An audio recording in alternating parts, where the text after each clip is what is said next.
सोमनाथ, जहां पर हजार वर्षों की गाथा और अमर संस्कृति का प्रतीक खड़ा है सोमनाथ, और प्रधानमंत्री मोदी आज वहां पर मौजूद हैं। 3 दिवसीय कार्यक्रम वहां पर होने वाला है। जिस तरह से शौर्य यात्रा निकलेगी और 1000 साल पहले जब महमूद गजनी ने सोमनाथ को लूटा था उसको भी याद किया जा रहा है। मेरे साथ इस वक्त मेरी सहयोगी मीनाक्षी कर्णवाल मौजूद हैं वहाँ पर।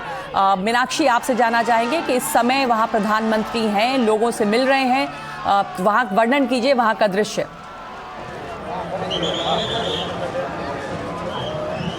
जी, प्रधानमंत्री अब से कुछ ही देर पहले सोमनाथ मंदिर में दाखिल हुए और यहाँ पर जो ओंकार का उच्चारण चल रहा है, जो उपासना साधना यहाँ पर चल रही है, 72 घंटों का ये उच्चारण रहा, उसके लिए प्रधानमंत्री शामिल होने के लिए गए हैं। आज शाम जब प्रधानमंत्री यहाँ पहुँचे तो जिस तरह से साज सज्जा थी, बड़ी संख्या में लोग यहाँ पर उमड़ रहे थे।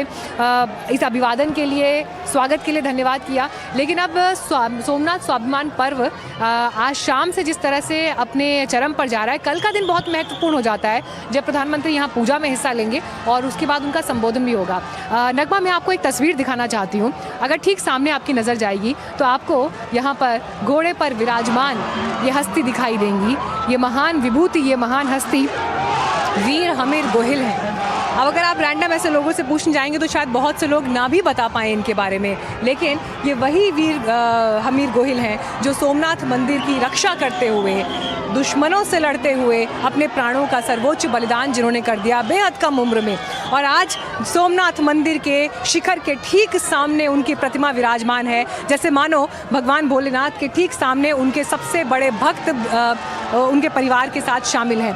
तो देखिए, सोमनाथ स्वाभिमान पर्व जब मनाया जा रहा है और कल के दिन यहाँ इसी एरिया से आपको 108 घोड़े मार्च करते हुए दिखाई देंगे, शौर्य परेड के रूप में जिसको नाम दिया गया है। तो मकसद यही है, वो लोग जिन्होंने अलग अलग दौर, अलग अलग काल में अपने प्राण न्यौछावर कर दिए इस मंदिर की रक्षा के लिए, इस मंदिर को बचाने के लिए, यहाँ की आस्था और विश्वास को बचाने के लिए, भारत की इस आध्यात्मिक चेतना को बचाने के लिए, वो कहीं इतिहास के पन्नों से खो ना जाएं, उन्हें वो सम्मान ज़रूर मिले। और इसीलिए आप इस स्वाभिमान पर्व को यहाँ पर आयोजित करते हुए देख रहे हैं। जब यहाँ पर देखिए नन्हे नन्हे बच्चे गुजर रहे हैं तो इनकी आंखों के सामने जब ये चीज़ें घट रही हैं तो यकीन मानिए ये कालखंड में अंकित रह जाएगी, यादों में सिमट जाएगी। जी, तस्वीरें हम देख रहे हैं। यहाँ पर प्रधानमंत्री मोदी वहाँ पे मौजूद हैं और 3 दिनों की ये यात्रा जो है वहाँ पर होने वाली है। तो ये जो पूरी एक यात्रा है, ये शौर्य गाथा है, और उसका क्या मतलब भी है, हम ये जानना चाहेंगे। सबसे पहले मैं अगर आपसे ये बात जानना चाहूँ कि यहाँ पर जो अभी आप तस्वीर देख रहे हैं और जो 3 दिन का कार्यक्रम है उसमें होगा क्या? एक ओंकार जाप की बात भी मीनाक्षी हमारी सहयोगी ने बताई है, उसका क्या मकसद है? जी नगमा जी, देखिए 1024 से 1026 के बीच जो मोहम्मद गजनवी, जो तुर्की का एक लुटेरा आक्रांता था, जो भारत के पहले सोमनाथ मंदिर, जो हमारे 12 ज्योतिर्लिंगों में एक सबसे प्रथम है, सौराष्ट्र सोमनाथम च श्री शैले मल्लिकार्जुनम उज्जैनिया महाकालम ओंकार ममलेश्वरम परलयम वैद्यनाथम चौड़ाकिन्याभीम शंकरम सेतुवन सेतु रामेशम नागेशम दारुकावणे वाराणस्याम तु विश्वेशम तरमकम गौतमी तटे हिमालय तु केदारम घोषमेशम च शिवालय एतानि ज्योतिर्लिंगानि सायं प्रातः पठन्तर सब जन्मम कृतम पाप अस्मरण विनश्यति। जो सोमनाथ मंदिर है वह प्रथम हमारा ज्योतिर्लिंग है, सबसे प्रथम ज्योतिर्लिंग है, लाखों वर्ष पुराना उसका इतिहास है। लेकिन 1024 से 1026 के बीच जिस तरह से महमूद गजनवी ने 17 बार आक्रमण करके उसे ध्वस्त किया और आज भी वह मंदिर खड़ा है, जबकि जो ध्वस्त की, चाहे वह औरंगजेब हो या गजनवी हो या जो भी अताताई हो, वह आज नष्ट हो गया, आज वो नहीं है, वह आज कब्र में गड़े हुए हैं। जी जी जी, उसी का स्वाभिमान पर्व सहस्त्र वर्ष यानी 1000 वर्ष के बाद स्वाभिमान पर्व के रूप में यह मनाया जा रहा है। आज ओंकार जप, ओम मंत्र, ओम, इस महामंत्र का चैंटिंग है।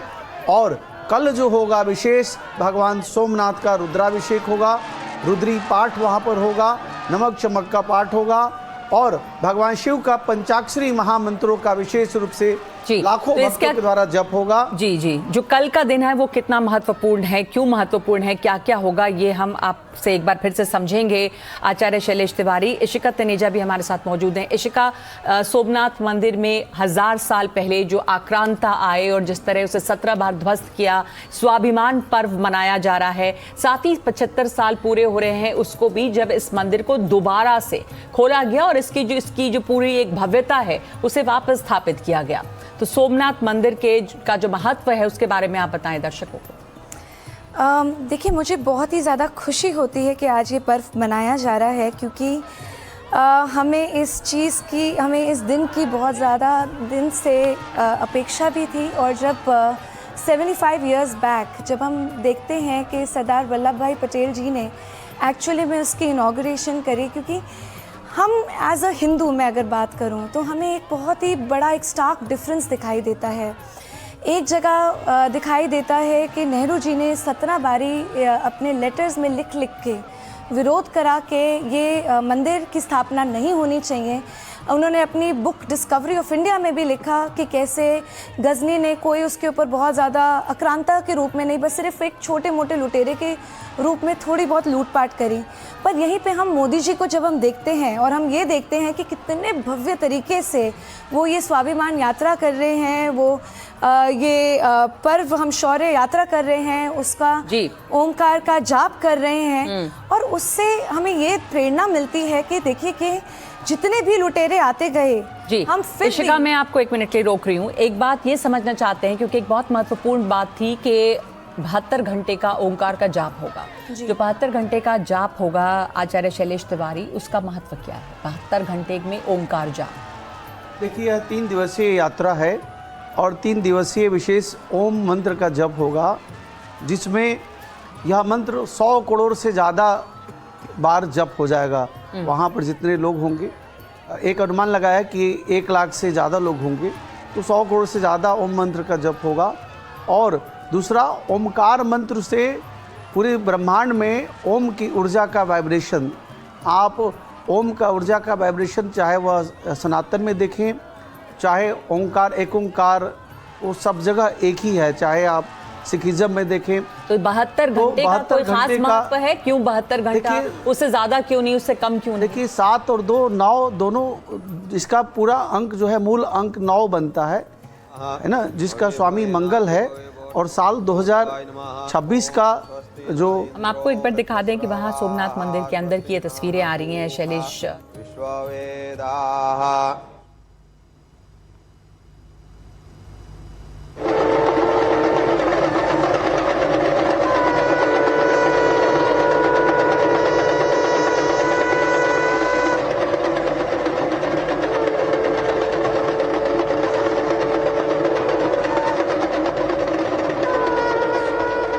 ओम सद्यो जातं प्रपद्यामि, सद्यो जाताय वै नमो नमः। भवे भवेनाति भवे भोष्मान् भवद्भाय नमः। ओम स्वस्ति न इंद्रो वृद्धश्रवाः। मैं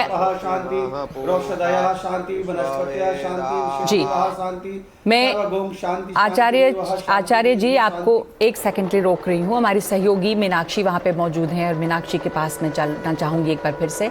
वहाँ पर इस समय जो हो रहा है, मीनाक्षी उसके बारे में जानकारी देंगी। प्रधानमंत्री की तस्वीरें हम देख रहे हैं। प्रधानमंत्री मंदिर में इस समय जा रहे हैं। अंदर की तस्वीर देखी हमने उनके तिलक करते हुए। मीनाक्षी,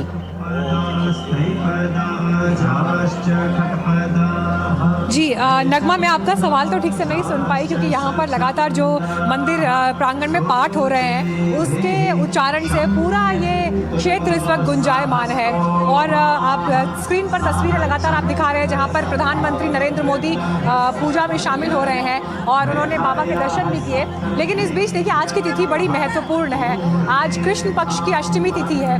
अष्टमी तिथि जो भगवान शिव के रौद्र रूप भगवान भैरव को समर्पित है, उनकी विशेष तिथि है। इसलिए आज के दिन के इस पूजा अनुष्ठान का महत्व और ज़्यादा हो जाता है। जब हम यहाँ पर आए और धर्म के कई जानकारों से बात हुई तो उनसे पता चला कि कैसे सोमनाथ क्षेत्र में आपके एक उच्चारण, आपके एक पूजन, आपके एक जाप मात्र का, दर्शन मात्र का कितना महत्व है। और इसीलिए तो आप जहाँ तक आपकी नज़र जाएगी, जितनी बड़ी संख्या में लोग यहाँ पर आ रहे हैं, आप देखिए दूर दूर से जो आ रहे हैं वो दर्शन कर रहे हैं और साथ में फ़ोन कॉल्स के ज़रिए, वीडियो कॉल्स के ज़रिए इस क्षण के साक्षी बन रहे हैं कि जिस दिन स्वाभिमान पर्व की शुरुआत हुई उस दिन वो सोमनाथ में मौजूद थे। और देखिए, ये वो स्मृतियाँ हैं जो लोग अपने साथ लेकर अपने घरों को जाएंगे। और सोमनाथ में आज सवेरे से जब हम मौजूद हैं, हमें यहाँ तेलंगाना के लोग मिले, कर्नाटक के लोग मिले, महाराष्ट्र से आए हुए श्रद्धालु मिले। तो ये समझिए कि बेशक गुजरात के पश्चिमी छोर पर स्थित सोमनाथ मंदिर है, लेकिन यहाँ पर पूरा मिनी इंडिया जो है वो मौजूद दिखाई देता है। और यहाँ पे थोड़ी हलचल भी इस वक्त सिक्योरिटी रीजंस की वजह से, लेकिन एक अद्भुत छठा इस वक्त चारों तरफ है। प्रधानमंत्री नरेंद्र मोदी की मौजूदगी और जिस तरह से स्वाभिमान पर्व को अब आगे तैयार किया जा रहा है। देखिए, कल जब प्रधानमंत्री का भाषण होगा तो उस भाषण में प्रधानमंत्री क्या कहते हैं ये बड़े ध्यान से सुनना होगा, क्योंकि धार्मिक, सामाजिक, सनातन के प्रति उनका समर्पण और सांस्कृतिक विरासत को कैसे आगे लेकर जाना है वो तो सरकार के एजेंडे में दिखाई देती है। लेकिन इस बार इस यात्रा के, इस आयोजन के राजनीतिक मायने भी बहुत महत्वपूर्ण हो जाएंगे, क्योंकि आप समझिए बीजेपी की रथ यात्रा यही इसी सोमनाथ मंदिर से प्रारंभ हुई। और उस समय, आज नरेंद्र मोदी प्रधानमंत्री है, लेकिन उस समय वो रथ यात्रा के और प्रमोद महाजन यहाँ पर आए तो उनके लिए यात्रा की तैयारियों की जिम्मेदारी नरेंद्र मोदी के ऊपर थी। और उस समय से लेकर आज तक का दौर सोमनाथ मंदिर के साथ साथ चलते चलते मीनाक्षी से देखा है। अब जी मीनाक्षी, इस वक्त हम ये तस्वीरें दिखा रहे हैं, प्रधानमंत्री मोदी जो है वो वहाँ पर पहुँच गए हैं, बैठ गए हैं। जो जाप मंत्र उच्चारण शुरू होना था उसकी शुरुआत हो गई है और आचार्य शैलेश तिवारी हमारे साथ मौजूद हैं। आप हमें बता रहे थे कि जो किसी भी पूजा की शुरुआत होती है तो शुरुआत में जो जाप होता है जी, इसके बाद ओमकार मंत्र, ओमकार जो मंत्र है, ओम मंत्र, इसका विशेष रूप से अभी यहाँ पे क्या जप हो रहा है। ओम मंत्र का जप हो रहा है।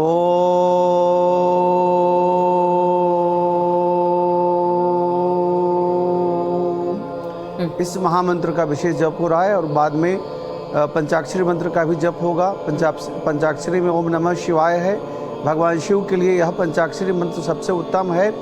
ओम को प्रणव मंत्र, ओमकार मंत्र बोलते हैं और इसकी ध्वनि से पूरी पृथ्वी पर विशेष रूप से सकारात्मक ऊर्जा का एक स्रोत निकलता है।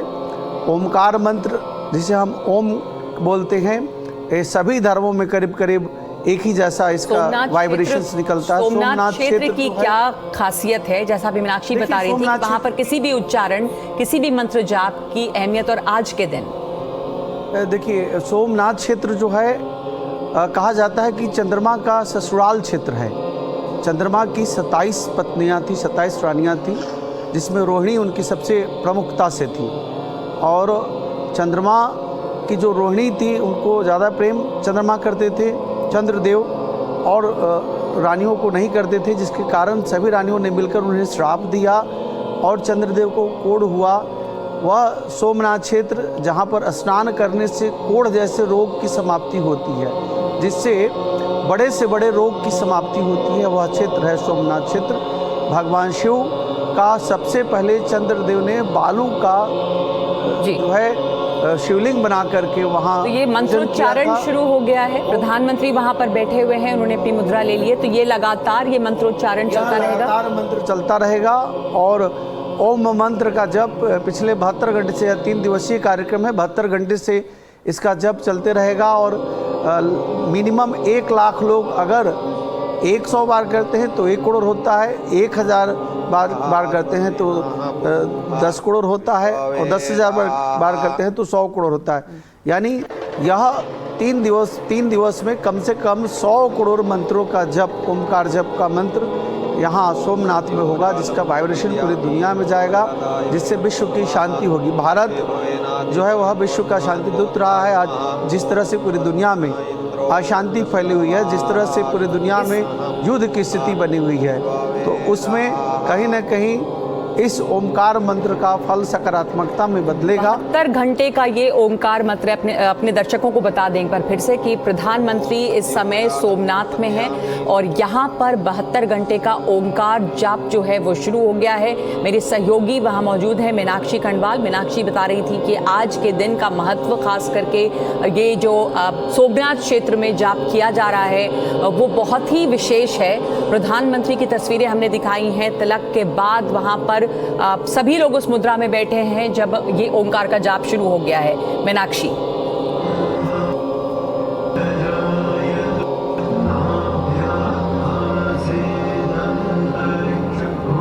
मीनाक्षी, आप सुन पा रही हैं? तो मीनाक्षी से हम वापस बात करेंगे। मीनाक्षी के से जब भी हमारा संपर्क जुड़ेगा, हम मीनाक्षी हमें बताएंगी कि वहाँ क्या क्या कार्यक्रम है, क्या हो रहा है। कल प्रधानमंत्री का भाषण भी होना है, संबोधन होगा।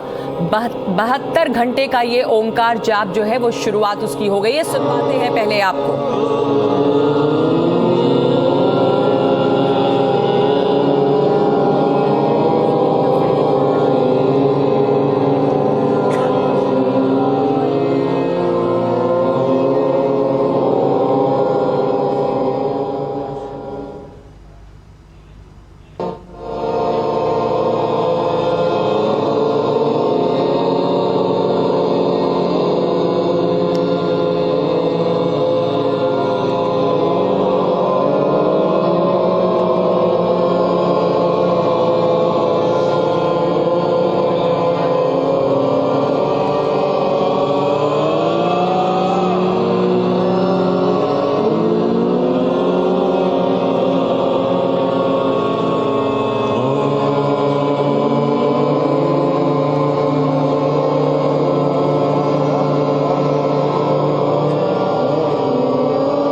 सभी दर्शकों का एक बार फिर से मैं सोमनाथ की धरती से स्वागत करती हूँ।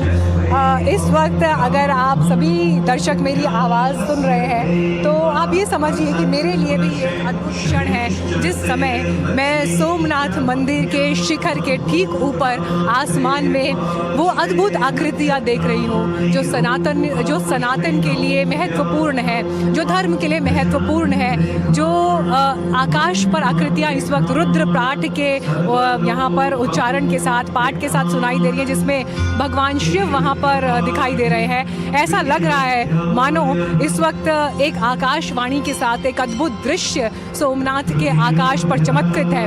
और ये जो छवि आपने देखी, सरदार वल्लभ भाई पटेल लौह पुरुष आपको दिखाई दे रहे हैं। तो देखिए यही वो स्वाभिमान पर्व है, क्योंकि 13 नवंबर 1947 की वो तारीख याद करनी पड़ेगी जब सरदार वल्लभ भाई पटेल यहाँ इस धरती पर आए और मंदिर का जब उन्होंने मंदिर को जीर्ण शीर्ण हालत में देखा तो कहा कि जब तक मंदिर को ठीक नहीं करूंगा, पुनर्निर्माण नहीं करूंगा, चैन से नहीं बैठूंगा। और उनकी उस प्रतिज्ञा को आगे बढ़ाते हुए आज के वक्त में, वर्तमान वक्त में प्रधानमंत्री नरेंद्र मोदी की देखिए ये छवि अब आकाश में अंकित जब दिखाई दे रही है तो वो इसे आगे लेकर, इस परंपरा को आगे लेकर जा रहे हैं। 1951 में मंदिर को जब उसके मूल स्वरूप में स्थापित किया गया, भक्तों के लिए, श्रद्धालुओं के लिए खोला गया, उस वक्त से लेकर आज साल 2026 में जब हम जनवरी के इस महीने में खड़े हैं तो आप यकीन मानिए 75 वर्षों का जो ये वक्त रहा, ये 75 वर्ष इस यात्रा में एक मील के पत्थर की तरह है। लोगों ने अपनी आंखों के सामने इस मंदिर को टूटते हुए, बिखरते हुए देखा, लेकिन महादेव के प्रति वो अगाध श्रद्धा, उनके प्रति वो विश्वास ऐसा था जो कभी नहीं टूटा, जो कभी नहीं डिगा। पत्थर टूट गई लेकिन वो विश्वास नहीं टूटा। और इसीलिए जब शिव पंचाक्षर स्तोत्र की पंक्तियां आप सुनते हैं, नागेंद्रहाराय त्रिलोचनाय भस्मांगरागाय,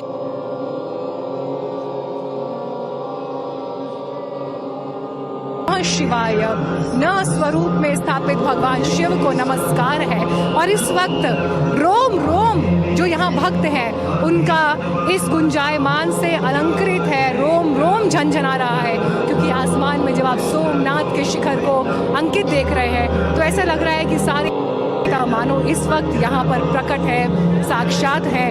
और इसलिए साक्षात है क्योंकि आज के वक्त में इसी इतिहास ने, इसी कालखंड ने, इसी वक्त ने जब पर आक्रमण भी देखे, उसी वक्त में आप ये मानिए कि आकाश में जब आप ये आकृतियाँ देख रहे हैं तो ये आकृतियाँ परी कथाएं नहीं हैं, ये आकृतियाँ कोई फेरी टेल्स नहीं हैं, ये आकृतियाँ कोई ऐसी सपनों की कहानियाँ नहीं हैं, ये हमारा इतिहास है, बीते सालों का, बीते वर्षों का वो इतिहास है जिसे आप स्कूल बुक्स में पढ़ा रहे हैं, जिसे आप अपनी आंखों के आगे धड़कते हुए देख रहे हैं। और आज वो इतिहास